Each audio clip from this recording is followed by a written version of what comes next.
হরে কৃষ্ণ। পানিহাটি চিরাদধি দ্বন্দ্ব মহা উৎসব 27শে জুন 2026 শনিবার।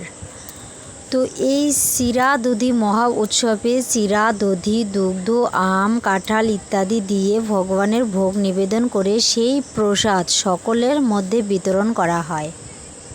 এই উৎসবটি করেছিলেন গৌরাঙ্গ মহাপ্রভুর দ্বন্দ্বস্বরূপ রঘুনাথ দাস গোস্বামী। সরস গোস্বামীর একজন গোস্বামী রঘুনাথ দাস গোস্বামী তার ভুলের কারণে গৌরাঙ্গ মহাপ্রভু তাকে দণ্ড দিয়েছিলেন। দণ্ডটা ছিল যে তুমি সকল বৈষ্ণবকে বা সকল ভক্তদেরকে প্রসাদ খাওয়াবে।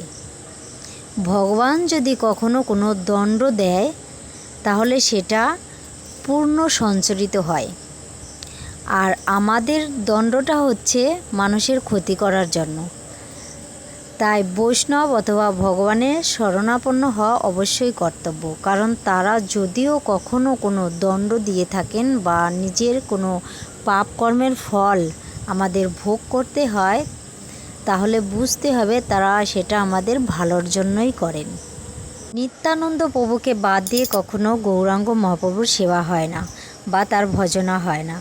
আর নিত্যানন্দ প্রভুর চরণে আশ্রয় না নিয়ে রঘুনাথ দাস গোস্বামী সরাসরি গৌরাঙ্গ মহাপ্রভুর চরণে আশ্রয় নিয়েছিলেন, আর তার দণ্ডস্বরূপ তিনি এই বৈষ্ণব সেবার আয়োজন করেছিলেন।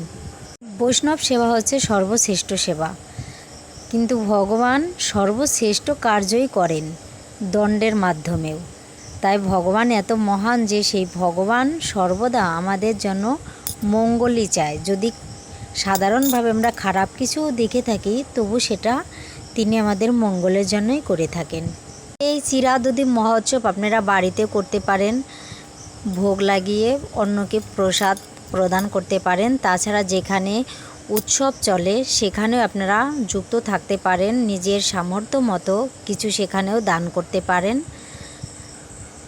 এর দ্বারাই বৈষ্ণব সেবা হয়ে যাবে এবং গৌরাঙ্গ মহাপ্রভুর আপনারা কৃপা লাভ করতে পারবেন। হরে কৃষ্ণ।